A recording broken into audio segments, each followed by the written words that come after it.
Good morning. Good morning. Please come in. Come in. Please come in. That's right. Just make yourself comfortable as possible. I know it's been a long journey. I'm glad you were able to make it here today. It's been quite a winter, hasn't it? But you're used to migratory inconveniences, I assume. So, and what is your name? If I may have it for my records. Okay. And what pod are you from? What's the name of your family pod? Okay. Okay. And yes, I'm using your language, not mine. And your parents' names? Okay.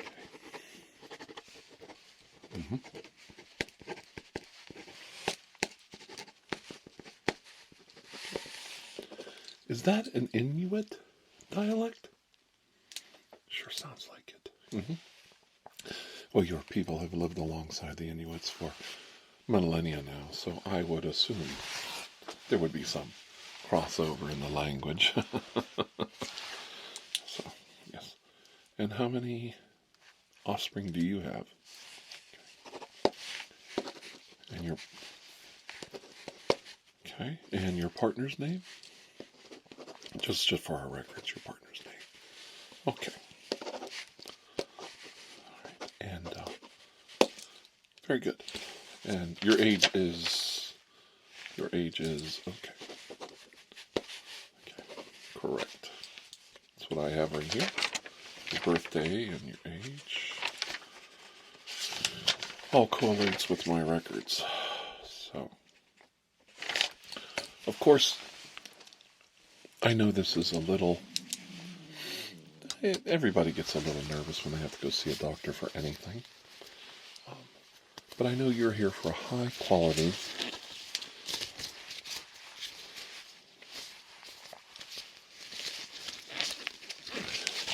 cranial narwhal exam. And being a narwhal and needing a cranial exam of your narwhal faculties, I understand that not every cranial narwhal exam is the same. Let's get that straight right now. Here I do a very comprehensive narwhal exam.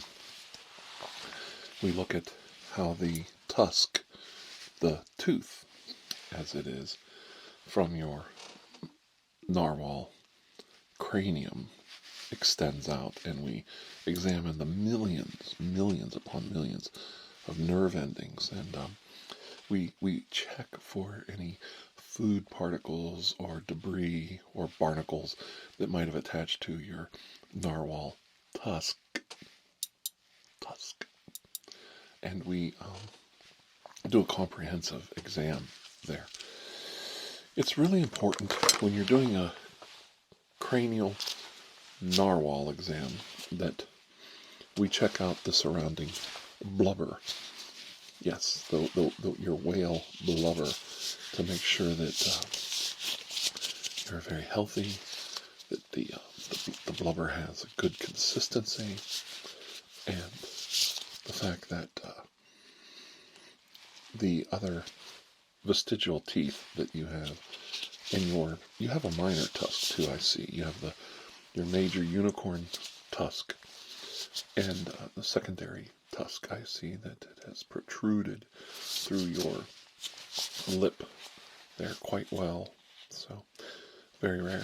Not as rare as people think, but yes. And even though your narwhal tusk is a secondary sexual characteristic to it, the main feature of your tusk is, of course, the millions upon millions of nerve endings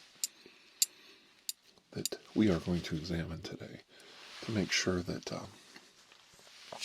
you are able to predict different environmental needs that the tusk operates on, such as water salinity, detecting food, detecting movement in the water, and so forth and so on. It is very important to remember that being a narwhal in today's modern world, it's not easy. It's not easy. But with polar bear attacks rising, humans still hunting you on occasion, and of course environmental dangers such as heavy metals, mercury, cobalt, things like that in the environment.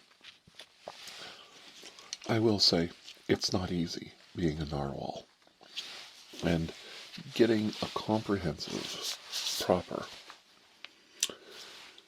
narwhal exam, cranial narwhal exam, is very, very, very important. So let's start off with, if you will just turn your head and watch your horn, turn your tusk, not horn, it's a tusk, I apologize for my, and let me see just your one eye on the one side.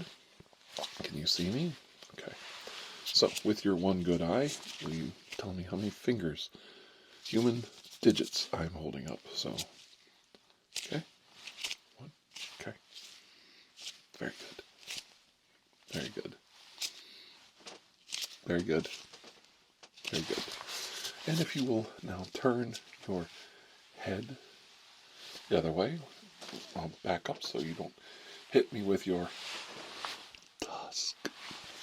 Okay, you got the tusk out of the way. Your other eye. Tell me how many digits, human digits, I'm holding up.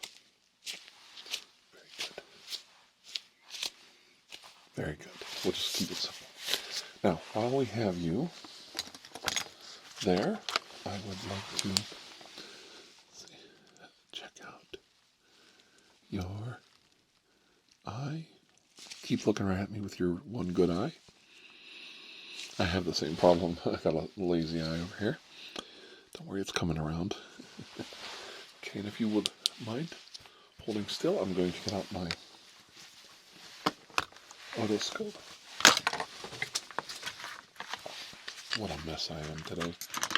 Well, I'm pushed back a little further than normal due to allowances for your tusk. I don't want to make contact with it in the wrong way. So if you could just come forward and let me see that there. Oh, very good. Very good.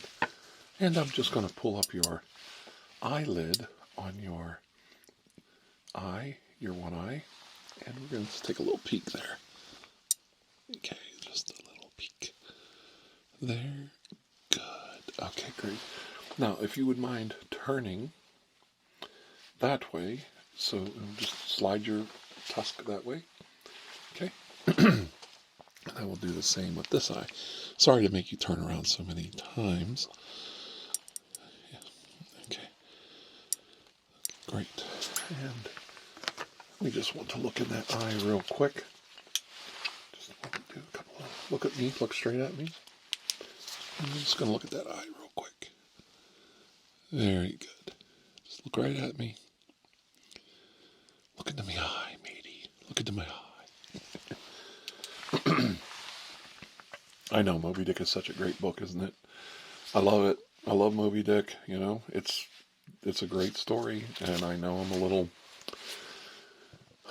showing my whale prejudices here, but it's nice to see the whale winning against the nasty humans for a change, and he's a white whale, which is very odd, being an albino whale versus a sperm whale's normal body color.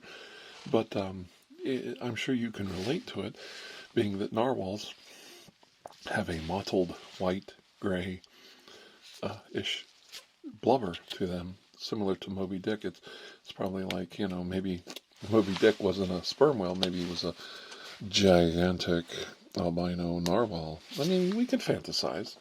We could fantasize. But I've always thought of Ahab as kind of like a a little bit of a loser if you think about it. Like, okay, you're a whaler. You kill whales for their oil and their food, for their meat and their ivory. And okay, we get it. But yeah, we get it. Okay, you're a murderous leper on the natural world. But Moby Dick kicked your ass. You know what I'm saying? He kicked your ass, Ahab. So it's time to go back to Nantucket. You know what I'm saying? Ever thought about it? But no, he goes back.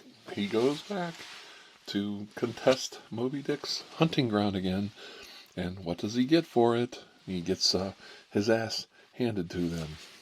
So hey Ahab, take a hint, bro. Okay, now if you will align your tusk with me, just bring your tusk forward here. Your narwhal tusk, the unicorn of the sea. There's the chicken of the sea, which is tuna. Have you ever thought about that? You have the chicken of the sea, right? Chicken of the sea. Who makes the best tuna? Chicken of the sea. It's like, it's not chicken, boys. It's tuna. It's not chicken. It's just chicken of the sea thing. Never understood that myself. So we're gonna get that on there like that. Yeah, you're doing great. Just kind of, yeah. You look good. All right, that looks great right there. Hold still and let me just kind of get in there and look. All right, that's a great look for you. Mm-hmm. Yeah, I can see your tusk is doing very well. Tusk. Da da da da da da da. Fleetwood Mac, get it? Yeah. Lindsey Buckingham, he's the best. Yeah, I love his guitar work. Besides Tusk, he also did that song, Vacation. Ooh, Vacation from National Lampoon Vacation.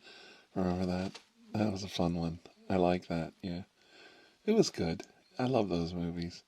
Classic 80s humor, Lindsey Buckingham playing a song for the movie, Mick Fleetwood having an affair behind his back with Stevie Nicks. It's like, screw you, bro. I'm all on this whole bro kick. Yeah, I know. It's like too many bros, not enough hoes. Lindsay, you gotta wake up.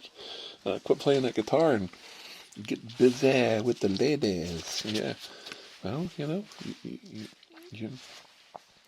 you gotta pay attention. Mick Fleetwood, he's a big boy. He's probably like, hey, Stevie, why have...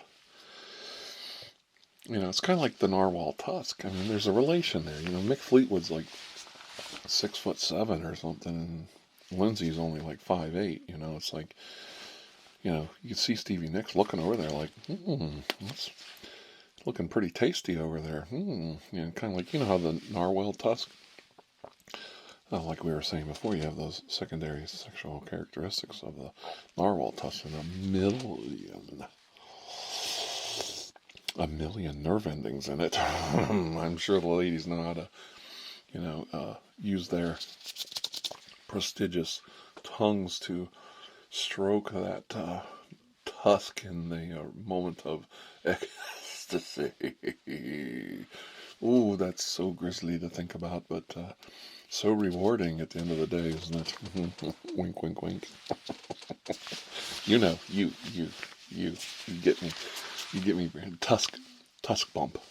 Not fist bump. Tusk. Yeah, bump my tusk. I have a tusk, but it's boneless. It's the boneless variety. Kind of like boneless chicken. We want chicken of the sea. Well, my tusk is not chicken, boneless chicken, but it is floppy like chicken, raw chicken, until, you get a little bit of action going, a little bit of boom, chicka pow pow. You got to get that in there. Get a little movement in it. You get those muscles clenching, get that blood flow in there. It's different than a narwhal tusk. You can't like swing that tusk around and kill some fish with it. I've heard you've killed fish with it. You stun them and then you chew them with your vestigial teeth, and your dentification in your mouth. You just kind of crunch those fish. You're capturing those Arctic cod with it, and you're showing the ladies like, hey, check this out. Like boom, chicka pow wow. Like, I got some nerve endings here, baby. I can tell you what the salinity of the salt is in this little fucking grove. Kind of like that. But with men, it's a little different. If you whip that old tusk out, there's a more of a 90-10 chance you're going to jail. It doesn't work the same for people. They call it indecent exposure. I think it's still, what's funny about it is it's going to label you. You whip it out. You whip the old tusk out. It's going to label you. I'm letting you know, because I don't know if people in the narwhal community know this. It definitely is going to label you.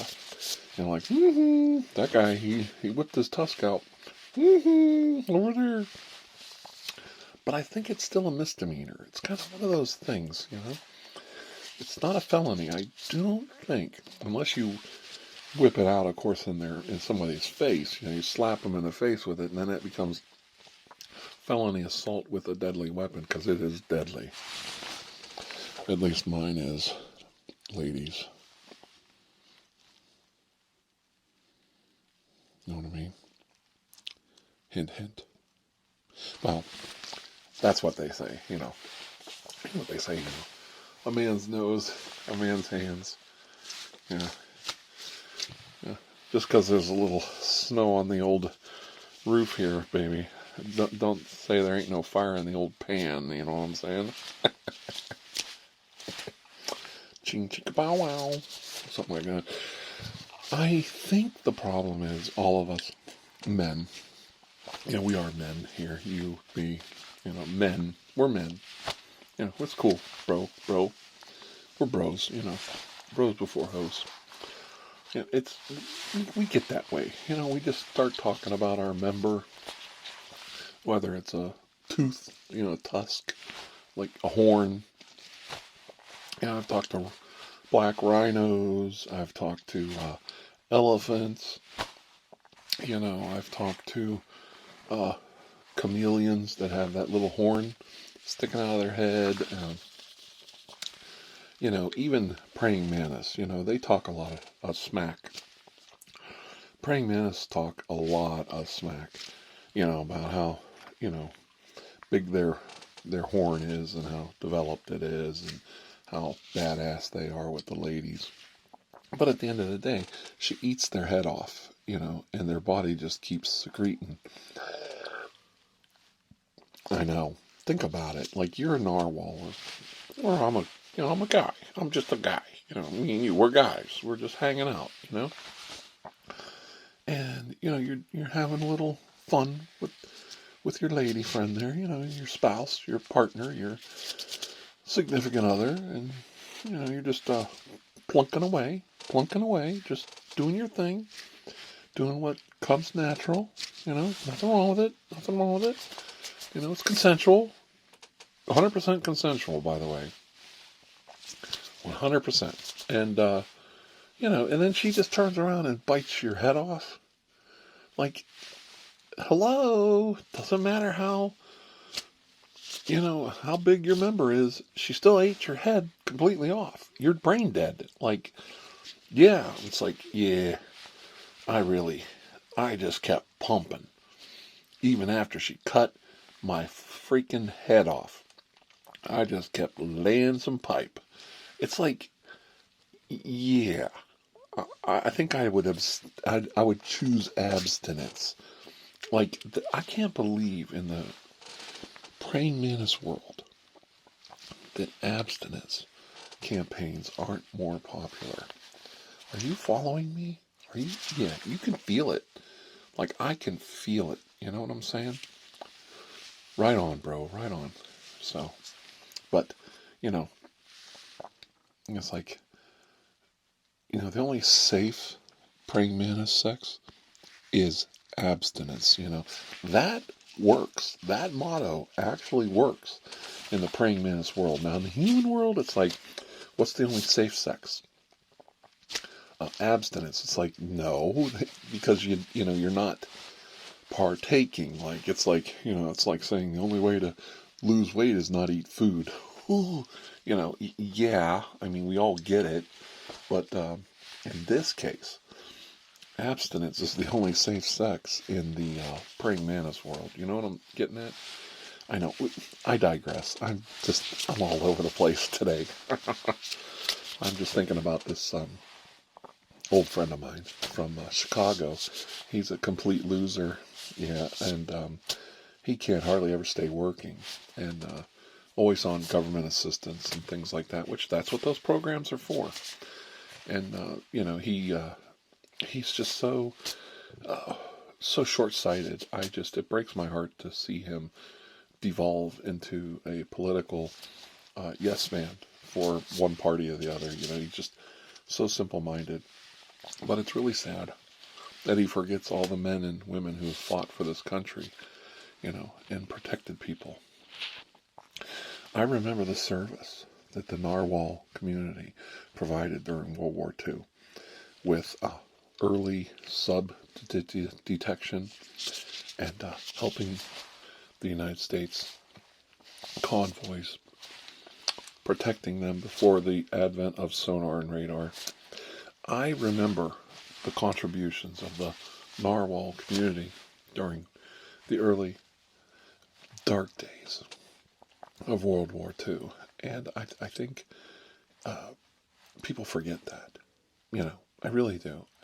I think people forget the sacrifices that our native cultures have made to protect all of us, the world community, from terrible outcomes. And the narwhal community contribution in World War II should not be forgotten. There's not one monument, there's not one tribute to your community in the human world. And it's almost like the whole Moby Dick thing. They always paint Moby Dick as the villain, but in a way, Moby Dick is protecting not only his hunting grounds, but his pod. He's like, here comes that Ahab guy again. I told that N-word not to come here, I told him not to come here. And here he is. It's the west coast of South America. Like, we how much further away from Nantucket we gotta get from this boy before he learns to leave us alone? We don't want to play. If they wanted to play, they would all swim to Nantucket and say, let's do it. Come on, let's do it, bro. Right here. I'm right here. Come on. Do it. Right? Come on. I'm Moby Dick. I'm in white. I'm all in white. I can't hide. Like, everybody can see me. Like, how's an albino whale not stand out against the blue of the ocean? Like, dude, I'm like, you want an engraved invitation? I'm right here. Come on. Bring it on, bro. Come get my spermaceti, you prick. Make some perfume out of this. And it's like, Ahab's like, he's like, go home. Your oil barrels are full. Why are you down here?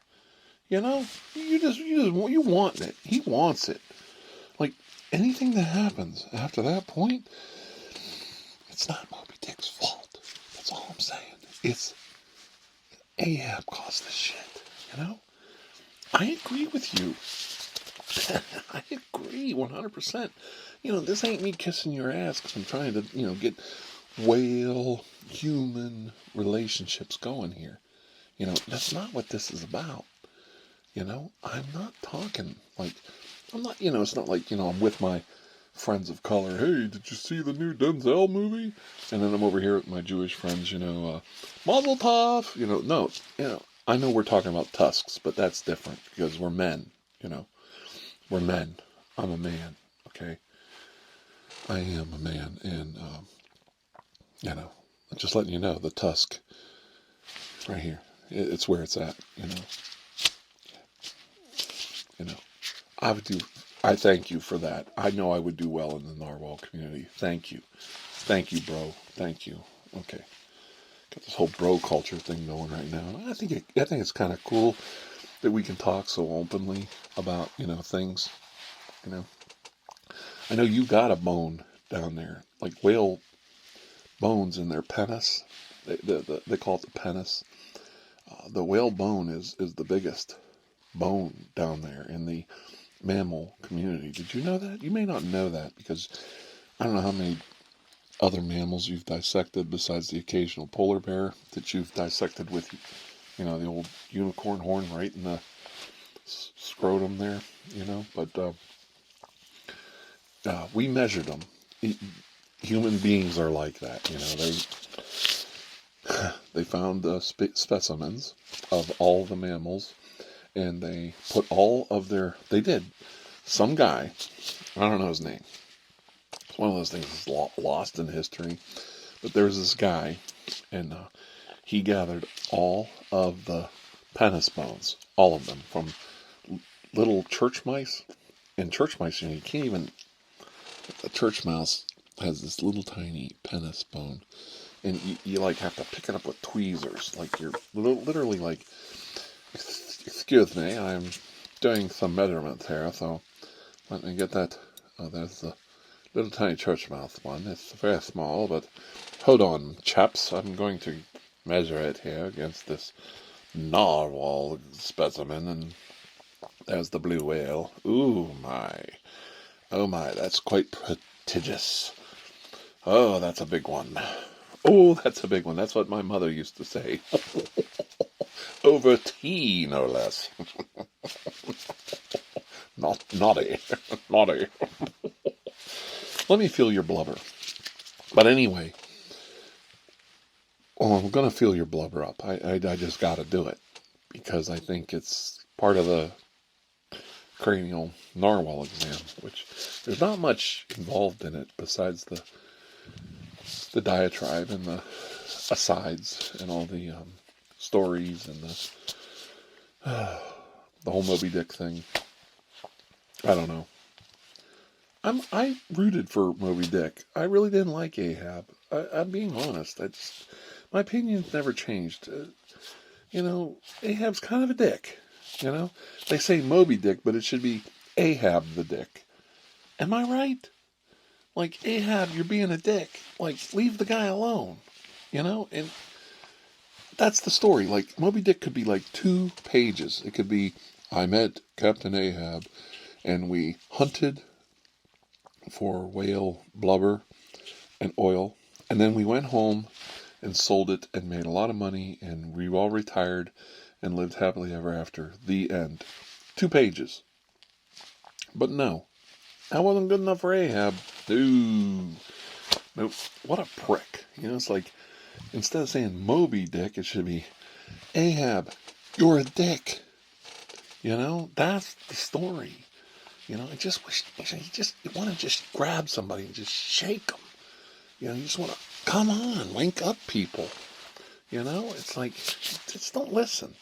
It's all about, I don't know. I know everybody's going to say, yeah, you were talking to a whale, so you just, you were just trying to play the game. It's not true. I'm telling you. I'm with you on this, okay, bro? All right, so maybe let's get back to what we're talking about here. So there was this guy, and I don't know his name, but he had all the whale penises, and I know this because they measured every single one of them, and they put them all out on a table. This was a long table. This was like the Knights of the Round Table. They had the penis bones from all the way from Lancelot to Sir Galahad. Like, they reached all the way out until, like, they had to get some samurai knights in there just to find a table long enough, to put all the penis bones on there. And I've heard, and then they found out that the whale has the biggest one. That's how they figured it out. They said, this is how science works. This is how it works. That's how they figured it out. Yeah, It was that simple. I didn't know if you knew that. But, it's the scientific method. It's all, real cerebral shit. It's kind of hard to rationalize if if you're not a man of science or medicine like myself. You're just a layman, as they call you. You're just a regular fish hunter. Taking care of your pod, your family, your pod, your babies, stuff like that. Your younglings. Things like that. You may not think about the scientific method and how it works. Things like that. It's a little over everybody's head unless they're part of the process. But I don't know where I'm going with this. I just kind of like over here, and then I'm kind of over there, something like that. But let me just feel I'm gonna feel your blubber up now. Oh my God, that blubber. Yeah, you've got some nice blubber. But I'm just gonna squoze it a little bit. Just kind of give you a blubber massage. Just massage your blubber just a little bit there. Just give it a little squoze there. You feel that? Are you feeling it? That feels really good. Yeah, I like it. I have blubber. I do, for a human. I'm what you would call obese. I've got a little bit of blubber hanging out, on the old belt line, and a little bit of blubber, here on the cheeks. My chubby cheek, my chubbous cheeks. The women like my chubbous cheeks. They just, they like to grab on, like love handles, But, yeah, your blubber is very, very, very good. Very, very nice blubber you have. And I like it, yeah. I like it. I know we're both, guys here. It's not like that, No. Like, I like feeling up a whale's blubber once in a while, sue me. Does it make me a bad guy?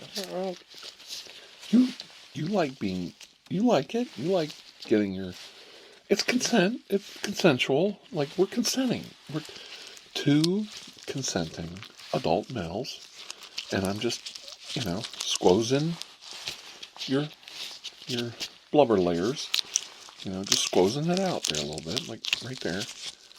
And you're over there just taking it, You're just laying there, getting a little blubber massage, between two guys, just hanging out, getting the old, getting it in there, give it a little, just, it's what it is. There's nothing wrong with it. There's nothing weird. Nothing weird about getting your blubber squeezed, rubbed. Massage. It's a massage. Would you like me, and I'm asking for your consent here on camera, would you like me to continue massaging your blubber rolls? Oh, thank you. Thank you very much. Hey. Little Fonzie there, hey. But, I know, he's so handsome. Henry Winkler is just, what an actor. I mean, I'm glad that people in the narwhal community appreciate the fine acting of Henry Winkler. He is just, he's dyslexic. I bet you didn't know. And he wasn't Italian. Well, he might have been Italian heritage, but he's actually identifies as Jewish. He's a great guy. And he's just, could you ask for a better person or a better human being to represent Fonzie on the screen than Henry Winkler? I can't imagine, like, Sylvester Stallone as Fonzie. No. I mean, could you imagine that? Or Robert De Niro? Or Al Pacino? Like, Al Pacino is the greatest. Like, I love Al Pacino. But Fonzie? No. You're not Fonzie, Al Pacino. You're just not Fonzie. I mean, you're hot. You're hot. I give you that. You're great. You're a great actor. And De Niro, he's De Niro. But the only guy I've ever thought about that could play Fonzie outside of Henry Winkler. Now, I want to throw a name at you. And I'm not being weird, okay? Well, I'm still... such nice blubber. I like to squeeze your blubber. Yeah, me too. Okay, hold in there. Hold it in. Just get to the edge. We're just taking it to the edge. Just squeezing the edge of the blubber, not all the way. Okay. Thank you.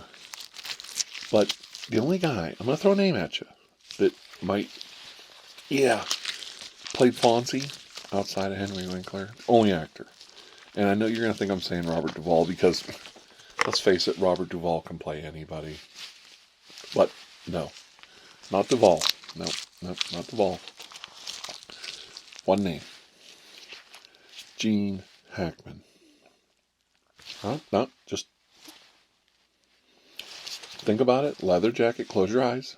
Close both your eyes on both sides of your head because they're on other sides of the hemisphere there. Close your eyes. Now picture Henry Winkler. Leather jacket. Right? Riding his motorcycle. Going A to the lays. Now, close your eyes. Keep them closed. Now picture. Gene Hackman never made a bad movie. Never made a bad movie ever. Oscar winner. Twice. Gene Hackman. Leather jacket. Walks over to the jukebox. Fist bump. Fast Domino comes on. Chubby. No, Chubby Checker? No, Fats. Definitely Fats. I found my thrill on Blueberry Hill. Wasn't that Fats? That was Fats. Wasn't it? Yeah. Chubby did the twist. I don't know. But I think it was Fats. But anyway. Fats was from Orleans. Yeah, New Orleans. You ever been there? You ever swim down there to New Orleans? French Quarter? I hear they like narwhals down there. It's like a whole mystical French thing, bayou thing, taking on the alligators with the old horn. Do you ever have alligator meat? Fried alligator? It's really good. I love squeezing your blubber. Yeah. So what do you think, Gene Hackman? You could picture it, can't you? I could picture Gene Hackman walking up to, Potsy and saying, "Hey, sit down, Potsy, you dumbass, or I'm gonna, give you a Cuban necktie." Like in that movie Mississippi Burning. Potsy's like, "Gee, I don't know, Fonz. I don't know if I should ask Mary Lou out on a date."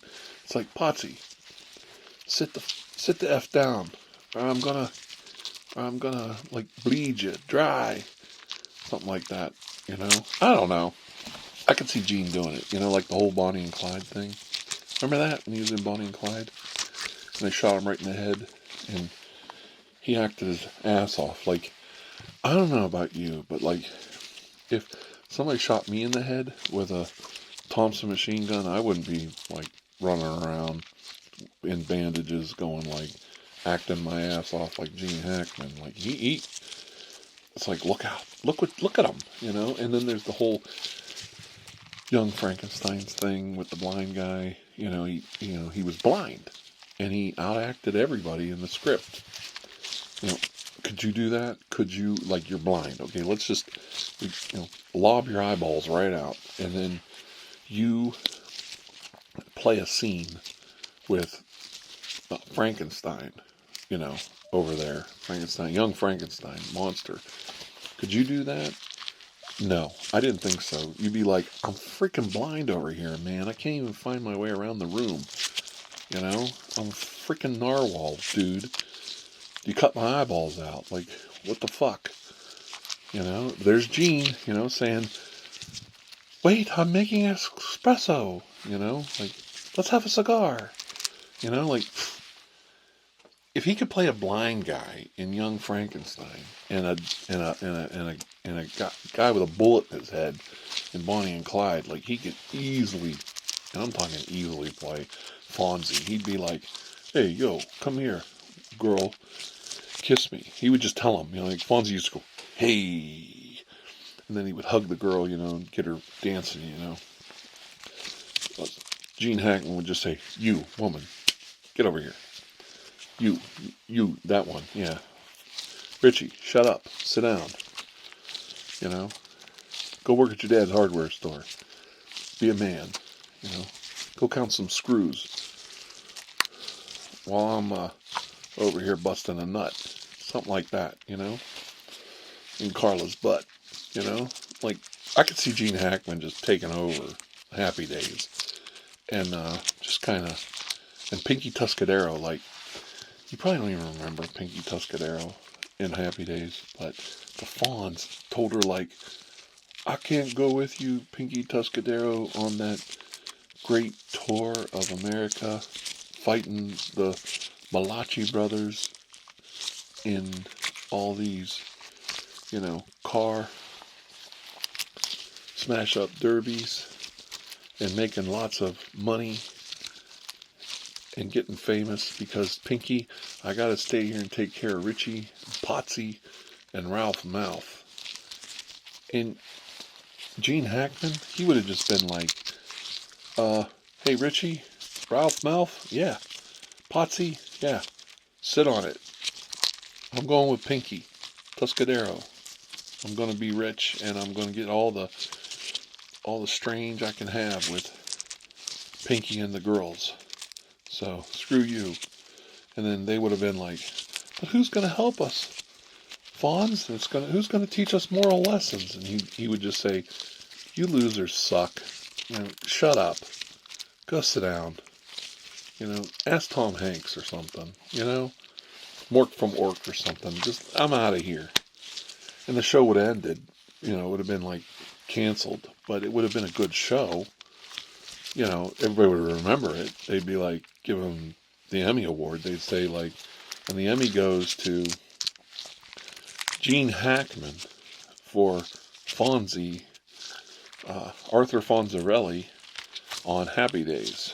It got canceled after one season because Fonzie left to go bang Pinky Tuscadero in Bloomington, Illinois, at the car rally. So, the end. And that's it. If that's the problem in America today, that's enough with the blubber, huh? Okay, we're going to leave the blubber alone at this point. I'm kind of all blubbered out. But, yeah, I know what you're talking about. But, that was good. It smells good, too. You have a nice odor to your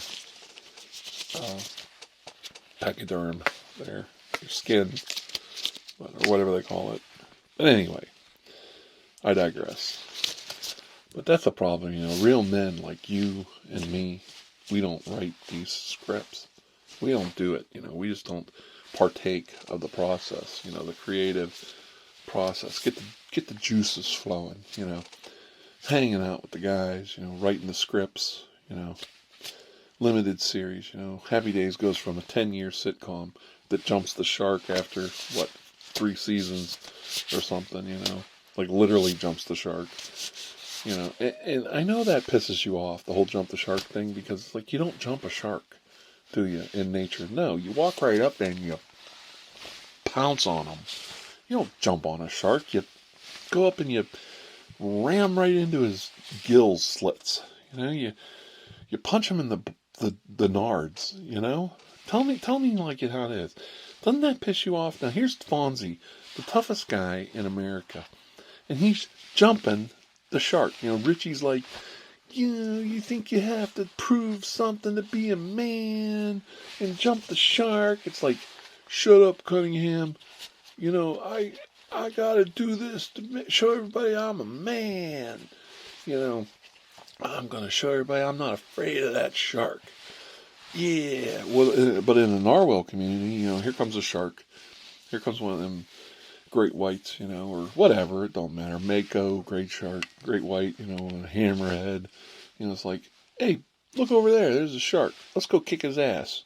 And you just go over and you just beat the living tar shit out of him.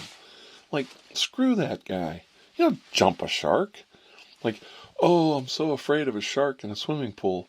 Let's jump it. Let's show everybody how tough we are. It's like, Fonzie, come on. Walk over and just bitch slap that shark. It's like, oh my God, look, Fonzie just went over and bitch slapped that shark. They'd still be talking about him. Fonzie jumped all kinds of shit in Happy Days. He jumped cars, buses. He did all kinds of crazy stuff. He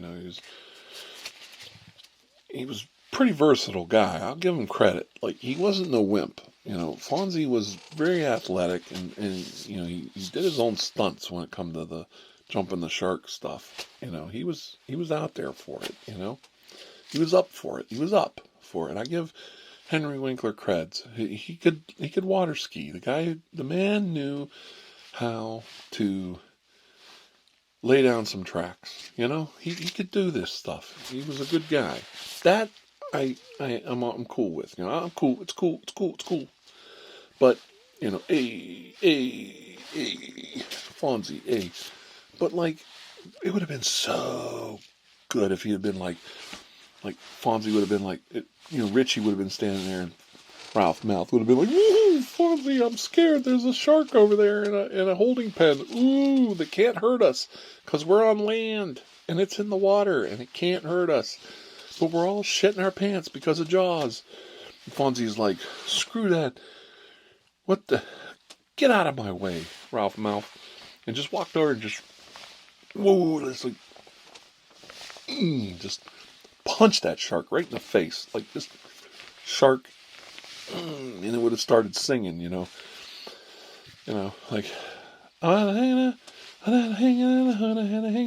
like, if he just would have, like, come here, I'm going to make a jukebox out of you, whale, shark.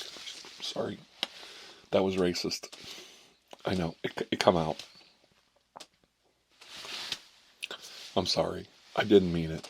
You have to forgive me. I'm so embarrassed. I did the W word. I meant shark. I did not mean to say whale. I have done so much for the whale community. I've never used that word that way. I am so sorry that those letters of that name came out of my mouth. Thank goodness it's March and it's not Black History Month anymore.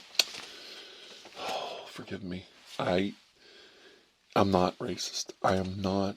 There's no prejudice here. I love all my whale brothers and sisters the same. And thank you for saying that. It was a Freudian slip, or it was just a faux pas. Forgive me. Come here. Come on in. Come here. Let's do it. Oh, that is a nice tusk. I love your tusk.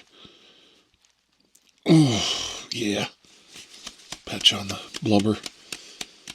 There you go. Okay, that's good. All right, we're good. That's it. All right. I will donate $100 to Narwhal Rescue over my social, and I will put on there that I used the word whale in a derogatory and racist, fascist, Nazi way. I compared thee to a shark. Oh my God.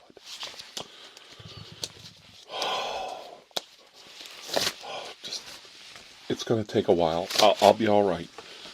I think I've got PTSD over this, but I'll be all right. I mean, my anxiety's through the roof. I need some therapy. I'm definitely going to need some therapy over this, but I'm going to be all right. I'm going to be okay. we all fall short of the kingdom of God and the animal kingdom and all that. And I'm sorry. I just come here. Bring it in. Bring it in. I really just want to feel up your blubber again. Oh my God. So smooth. So silky smooth blubber. I love your fat rolls. I love your narwhal fat rolls. I could take or leave the tusk though. It's a little much. That thing's like 9 feet long, Like, how do you even get dressed in the morning? Like, how do you walk around with that thing? I mean, swim. Racist again. I meant swim. I meant swim. I am so... I need to just zip it, Dr. Andrew Michael, zip it. Throw away the key. But I don't know how you swim around with that thing. I mean, it's out there in front of you.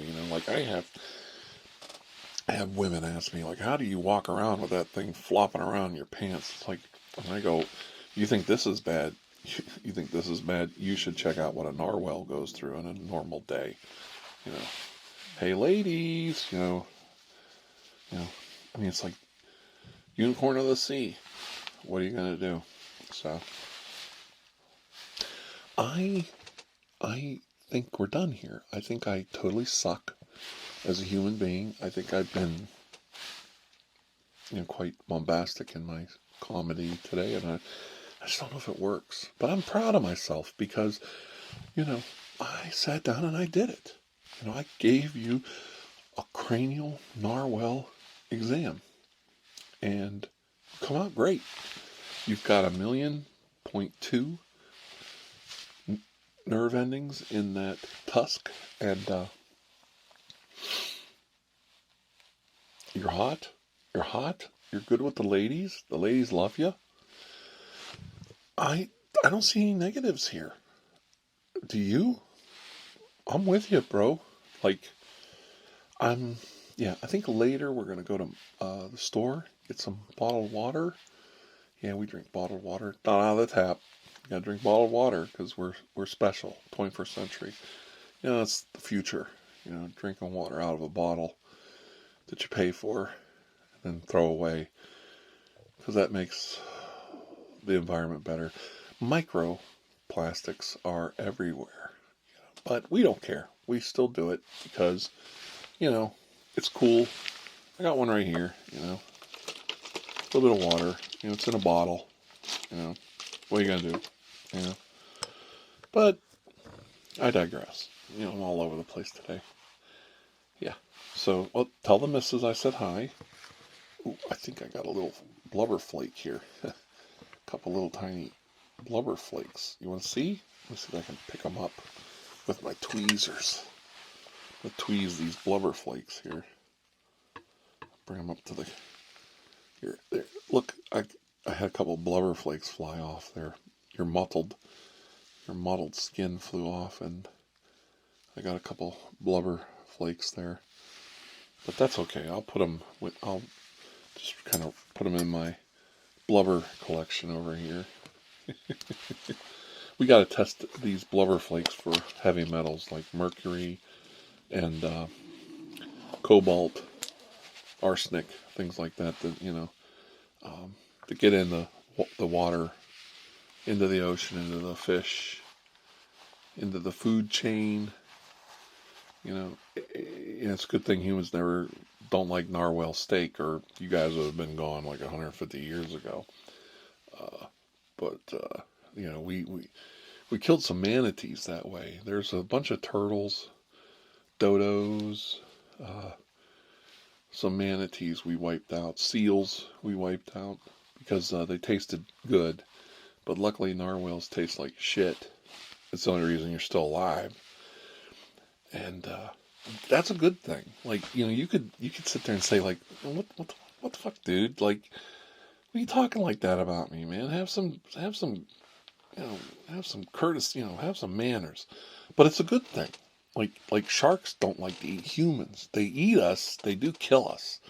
But then they're like, man, that's a bony ass bitch. And then they're like, I ain't eating that no more. Like, You ever think about it? Like, humans suck. They taste like shit. And, like, orcas don't eat us. And sharks are like, they bite us and they, like, bite your leg off and shit. And then they're like, oh, man, I busted a tooth on that guy's thin ass. That woman, she ain't got no meat on her. She only weighed 125 pounds and the skeleton's like 70 pounds of it. It's like bullshit. It's like eating a bony ass fish. You know, that's true. And that humans suck. They really do. They just taste like garbage. Like even bears, they'll try and rip your head off because the brain tastes pretty good. I've heard that human brain is tasty like squirrel brain. You know, it's really funny that a little tiny squirrel brain and a monkey brain and a human brain taste really good. I've heard. I don't know this. But like some people will just sit there and they'll cook like 8 or 10 squirrels just to get that little tiny brain out, and they'll be like, if you think that's good, you should try some monkey brain. That's some good eating there. But nobody wants to eat, like, you want some of this femur or this bicep here? You know, I got a little human bicep here. It's like, give me some venison. Venison tastes good. You know, buffalo. Buffalo. Some nice lean American bison, you know. Like, that tastes good. Probably never had it, have you? It's kind of like cod, but it's, you know, low fat. You know, it's white meat. You know, it's really good. It's really good. It's red because it comes out of a mammal, but it's the really tasty, no fat to it, real lean. You know, it's kind of like a pork loin. It's kind of like that. You know, it's like really, you got to watch how you cook it or it dries right out. But then, like, it's like, you want a little bit of this bicep? I got some human bicep here. You know, I got a whole, I can't give it away. You know, it's like, no.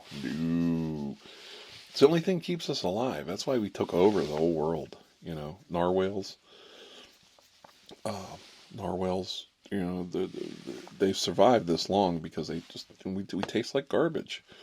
It's like, you know, if you're really hungry, okay, I'm really hungry, man. I could eat a whale. Like, I could eat anything, you know. You know how the old saying goes, you know, I'm so hungry I could eat a cow. But you never hear anybody say, oh, I'm so hungry I could eat a human being from head to toe. And then be like, what? What? Nobody is that hungry to eat that crap. Like, oh, it tastes like shit. Like, you know, it's like, why don't you just bend over and put a turd in between two pieces of bread? Eat a turd sandwich. Eat a human being. What is wrong with you? Like, have some dignity, for goodness sakes. You know why there's hardly any human cannibals? Do you ever think about it? There's not that many. They died out. They went away because, yeah, you can eat a brain. You know, you can eat some brains once in a while, you know, but monkey is so much better, and it's just like, you know, you can knock them right out of a tree. And squirrels, they're like all over the ground, you know, and you have to kill a bunch of them, but they're just, why would you, because it's like, what are you going to do with the rest of it? Like, okay, who's cleaning up this mess? You know, you have a human brain party, and you've got all these dead bodies laying over there in a pile. It's like, and they smell, and they spread disease, and they're just disgusting, and they all poop themselves when you kill them. You know, they do. They just evacuate their bowels every time. You know, sharks are like, oh my God, I'm so hungry. I think I'll just bite that guy on the leg or maybe across his abdomen. Then he's going to shit in my face. I'm going to get crap in my mouth. It's like, oh, fucking humans. Humans, you're disgusting. Like, I think sharks actually kill people just because they're disgusting. Like, I'm going to bite this guy, then I'm just going to throw him, you know, back on the beach or something so everybody can find him. Maybe they'll get to take a lesson, you know, they'll learn something. Like, don't come in here, you know. It's like, I love people standing there on the shore going, shark, there's a shark out there. It's like, yeah, he's out there, you're here. Just what's he gonna do, you know? But no, somebody has to go out there and, you know, there's never been a shark that's ever in the history of the world said, ooh, a tasty human, I'm gonna go get a piece of that. Nope. You know how many times I have had to help repair the teeth of a shark or even a whale. I mean, there's this orca one time. He thought it was a seal because the human was in a wetsuit, and he bit down on the guy and busted like a whole row of teeth on this guy's ass. And he was like, "Oh, I'm so sorry, bro. I thought you were a seal." And the guy's like, "Hey, no problem, man. Sorry, I didn't mean to like bust your teeth." And the whale was like, "Oh, it's cool, bro. I get it." And they were okay. They were fine. Everybody went home that day. I mean, the human, he bled to death. That did happen.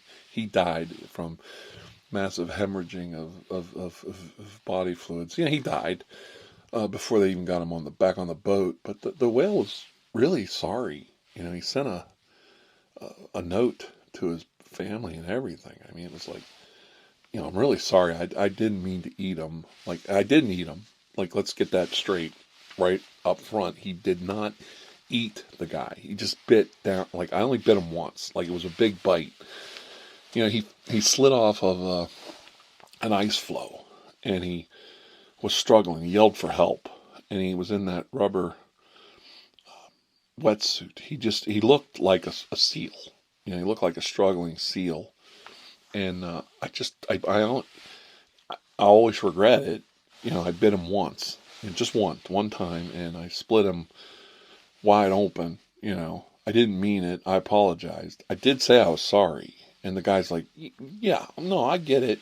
He totally forgave the whale. He's like, "Dude, I know you didn't mean to do it," because he spit him right out. Like, he just crunched down teeth and guts and bone just everywhere. I mean, the whole ocean turned red. The sharks are like, "Get out of the way. We want some of that. That smells good." And the whale's like, "You come over here and I'll give you something to bitch about." And like Fonzie. See, if Fonzie was like an orca and just told that shark, like, "Yo, shark, you want some of this?" Like, I found my thrill. See, the jukebox. Hey, then it's over. Fonzie punches the shark. They would have been number one forever. We'd still be watching Happy Days today. Go figure.